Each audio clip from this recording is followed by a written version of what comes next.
આવી ગયા તમે? નવ આવી ગયો. એક કામ કર, એક ગ્લાસ ઠંડુ પાણી આપી દે, પેલું ચાલુ થાય ને એને પહેલા. શું ચાલુ થવાનું છે? તું ગાડી ઠંડુ પાણી તો લાય. જા લાવ. લો. હવે એક કામ કર, તું ફટાફટ જમવાનું લેતી આય, પેલું ચાલુ થાય ને એને પહેલા. શું ચાલુ થવાનું છે? તું જમવાનું તો લેતી આય. લાવું છું. લે હવે થોડી સોડા આપી દે મને એક ગ્લાસમાં, પેલું ચાલુ થાય ને એને પહેલા. શું ચાલુ થવાનું છે? તું સોડા તો લાય.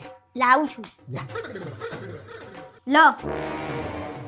બસ રવિવારનો દિવસ હોય ને એટલે આખો દિવસ ખાવાનું લાય, પાણી લાય, સોડા લાય. એવું ના થાય કે રવિવાર છે ને તો આને બહાર આંટો મરાવા લઈ જાઉં. આ ઘરમાં કંટાળશે એમ. મેં કીધું તું ને ચાલુ થવાનું છે, થઈ ગયું ને? बड़ा हरामी हो।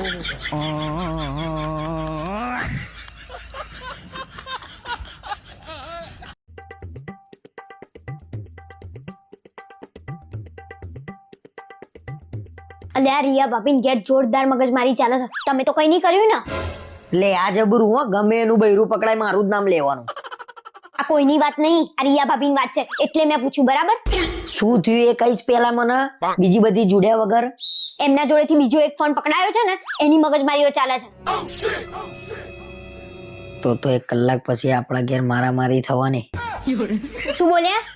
અરે કઈ નહીં, જા ને, એક કલાકમાં ઘરનું બધું કામ પતાઈ દે.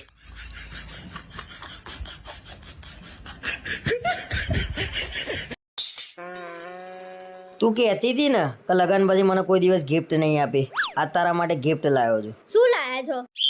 મને અંદાજો છે ને ત્યાં સુધી તમે ભલીવાર વગરની જ ગિફ્ટ લાયા. માર તને હાલવી જ નહીં. બતાવો ને, એવું શું કરો છો? ચણિયા ચોરી લાવ્યો. મને અંદાજો હતો એવી જ ગિફ્ટ છે ને. ગમી? મોઢા જેવી છે તમારા. ચપ્પલ લાવો ને તોય થાય નહીં. બંગડી તો બીજાના માપની લાવો છો. અરે પણ થઈ તો ખરા ને. મને ક્યાં થઈ? અલ્યા તને નહીં તો રિયા ભાભીને પણ થઈ તો ખરા ને. બીજાના માપ સારી રીતે ખબર હોય છે, મારું માપ નહીં ખબર હોતી. આ ચણિયાચોળી પહેરું કે ડાયરેક્ટ રિયા ભાભીને આપી દઉં? આઈ મુદ્દા ઉપર આઈ.